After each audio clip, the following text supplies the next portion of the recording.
discussed in this European colonies in America. Okay, and yesterday we have started Latin America, right? Latin America, how they exported slavers from Africa country. Yes or no? We have discussed it, right? Spanish and Portuguese people and how they invented sea routes. Yes or no? Yeah, we have discussed yesterday. Today you all have to open the page number 194. Okay, 194. See that in the year of 1820, in the year of 1820, United States of America had emerged as a major economic and political power.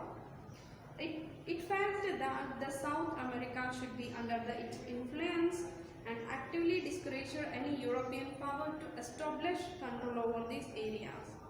The President of USA, James Monroe, James Monroe formulated Monroe Doctrine, according to which no European power would be allowed to build colonies in the American continents, and US will not interfere in any affairs of Europe or colonies in other countries.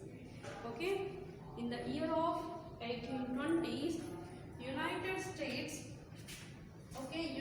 States came into power, and they have given a rule to the Europeans should not be start the colonies in the American countries, and as well as they have given support to the South America.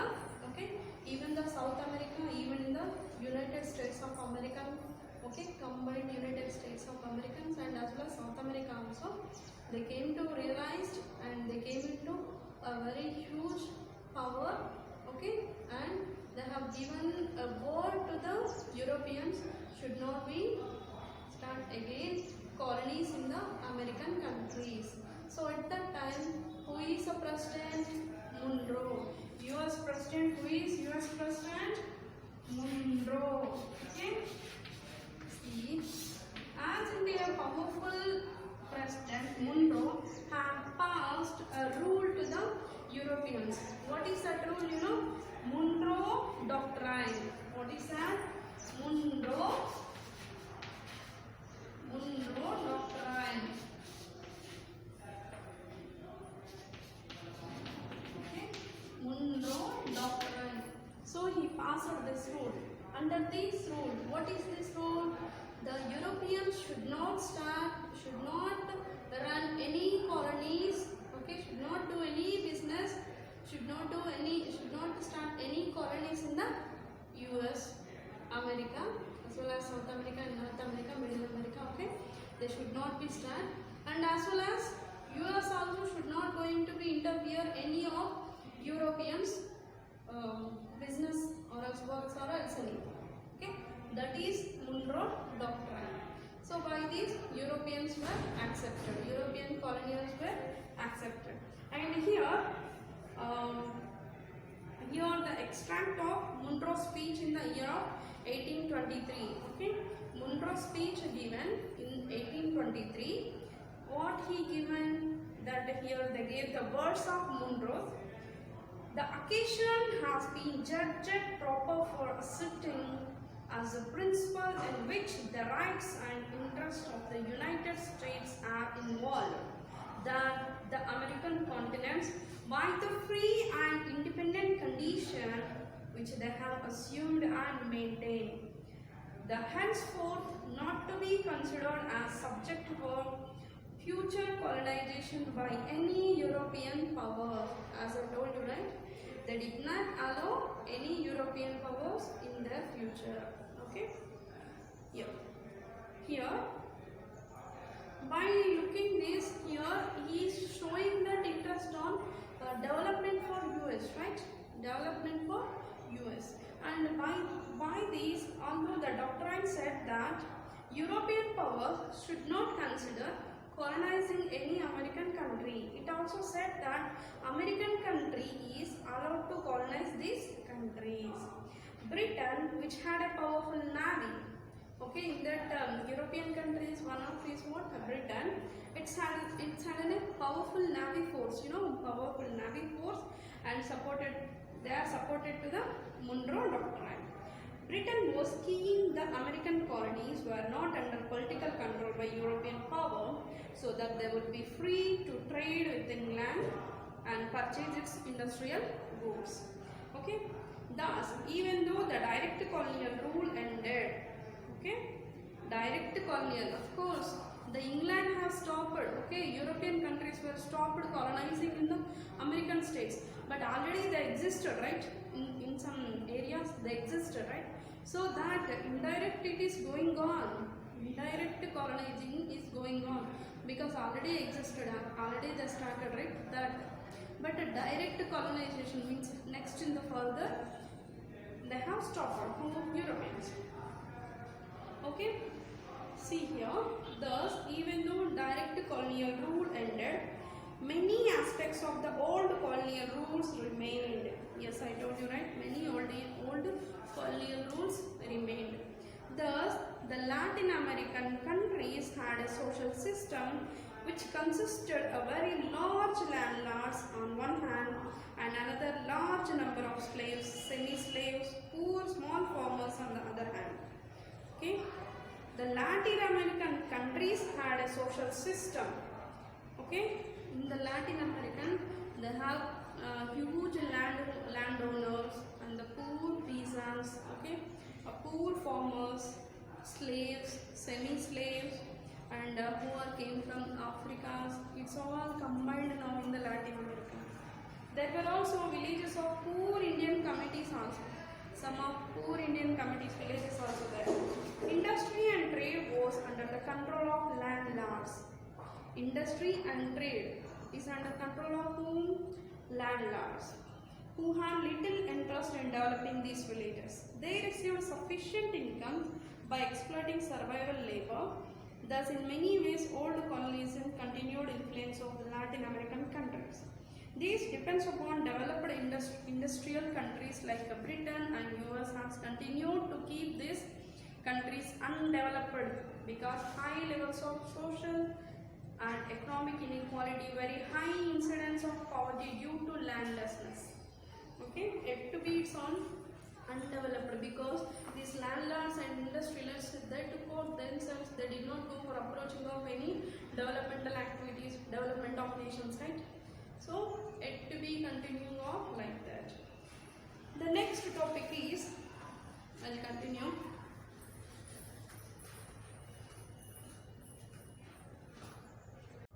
Okay, here I want to tell you in the textbook.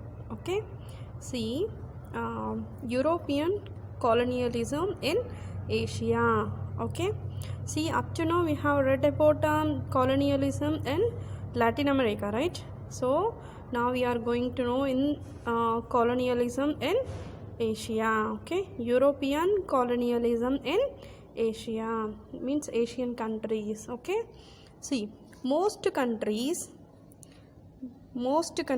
of Asia like India, China, Japan were different from Latin American countries in many ways. Okay, see, up to now we read about Latin American countries, right? So these India, China have different from the Latin American countries. How different? We have natural resources and good army, okay, good ruling people and all. Okay, see that all what you will see.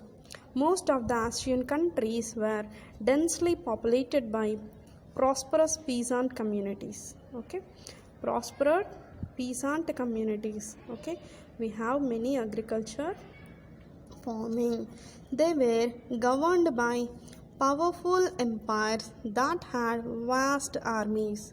Okay, it's all okay. Asian countries governed by powerful kings, and as well as that kings have vast armies. Okay, thus when the European powers tried to attack the Mughal Empire, they were repeatedly defeated by Mughal armies. Okay, see at the time Empire, at the time of Mughal Empire, these Britishers were tried to attack many times. Europeans, I'm sorry. Okay, tried to attack many times, but the Mughal empires were defeated.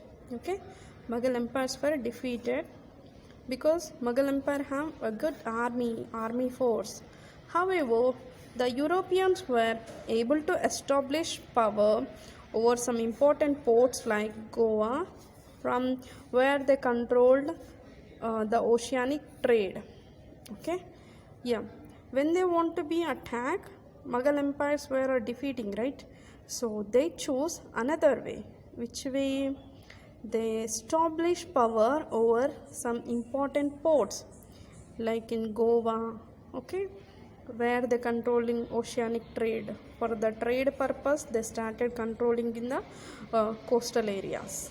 Okay, see, the Portuguese, for example, established a seaborne empire over the Indian Ocean in 16th century.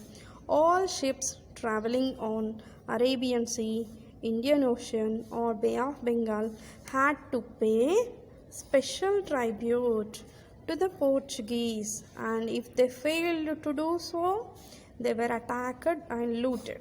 Okay, whoever passing, they have to pay something, some money, some amount of something. Okay, if they did not fail in paying, they are gone for looting, means they have taken off all the goods or products whatever they are shipping. Okay, the Portuguese control of the seas was finally ended by other European powers like Holland and England, which were also reaching Asia for trade. See, Holland and England people also, once they reached Asia for trade, they were ended the Portuguese control on the sea coastal areas. Holland and England had set up their own East India companies in 1600 to 1602, okay, to handle trade with the Asian countries. Okay, see, Holland and England people, they want to be establish their own companies in the Asian continents. Okay, they established East India companies in which year? In 1600 to 1602. Okay, and they stopped Portuguese control over on the seaports. Okay, Holland and England people started which companies? East India companies. For what? To maintain trade. Okay, to do the trading. Companies were keen to purchase produce from Asian countries like cotton, silk textiles, spices, steel, etc. Okay, so what they are purchasing here? In Asian countries, they are purchasing cotton, silk textiles, spices and steel. Okay, which were in great demand in Europe and fetched very high profit. For example, the first Dutch expedition fetched about 400% of profits on its investment. You know how much? Not 100%, 400%. See, they are purchasing goods from Asian countries. Which goods? Cotton, silk, spices, steel. Okay, and they are selling that goods into the another countries like Europe countries. Okay, they are selling back into their feminine countries. That for that they are getting very high profit. Like they have given example also in the Dutch expedition, they have got how much? 400% of profit. You know, 400% of profit they have got. See, here Dutch means Netherlands people. The people of Holland are called as Dutch. Okay, the official name of the Holland today is Netherlands.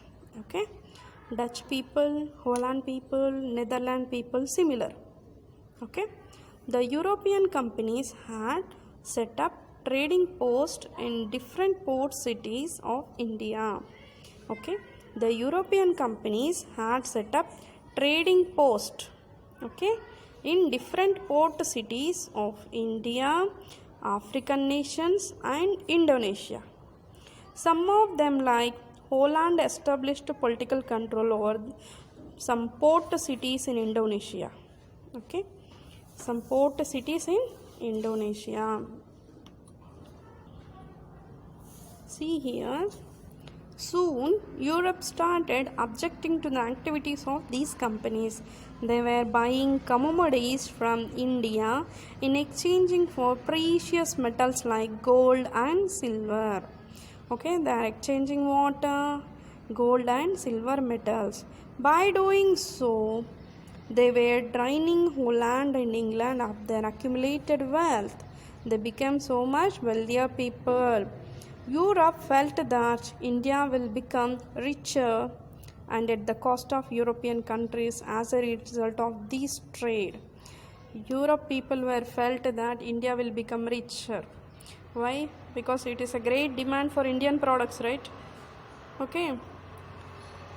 Hence, there was a great pressure on the companies to finance their trade in Asia and on their own. Okay. The Dutch company responded to this change by conquering lands in countries like Indonesia, which did not have very powerful kingdoms at that time. They pressurized the local people to sell their products at cheaper price to the company. You know what? See how much variety people of Europeans, right? I think they thought that Indians will get more income if we do like this all trade. So they started what? They have forced to the people to be sell their goods with the cheap cost. See, these companies had a monopoly. Monopoly means one person ruling. Did not allow other countries to trade. They did not allow to other countries for trade. In 1800, the Dutch government disbanded the company and established direct rule over the Indonesia. Okay, they established a direct rule over the Indonesia. Yep. See, since the government was in deep financial crisis, it wanted to use Indonesia as a source of revenue. Okay, the Dutch forced the native people to deliver products like coffee, sugar, spices as taxes. Okay, these was sold in international markets by the government, which was earned huge profit. The Dutch people forced native people of whom? Okay, native people forcibly they are making them to be produce what? Which products? Coffee, sugar and spices. So they are selling in international market. They are getting huge profit. Okay, this was sold in international. Okay, as much as 25% of Dutch government budget came from these profit. Okay, they are maintaining the budget in that way. Who? Dutch government. These caused hardship for the native people who could not grow necessary for food grains or get even minimum prices for their commercial produce. Even they did not get food grains or get even minimum prices for their commercial produce. These resulted in acute poverty. See, they are selling very cheap price, no? So how they will get income then? So what is the resulted? It is resulted what? Poverty and famine. They started revolts which were brutally suppressed. This policy was criticized by many people in Holland. Okay, the government finally ended the system of forced delivery of produce in 1870. Okay, the government was finally ended the system. It now encouraged Dutch capitalists to invest in Indonesia to set up plantations in which a single crop. Okay, see, Dutch capitalists invest in Indonesia. Okay, invested in Indonesia. How to set up plantations with a single crop. Which single crops? Rubber, pepper, and sugarcane. Okay, was extensively planted and managed by Dutch planters. The Dutch introduced coffee, tea, cocoa, tobacco, and rubber, and large expenses of land became plantations. The plantations were worked by semi-servile workers under overseers. Many of them were even brought from distant countries like India.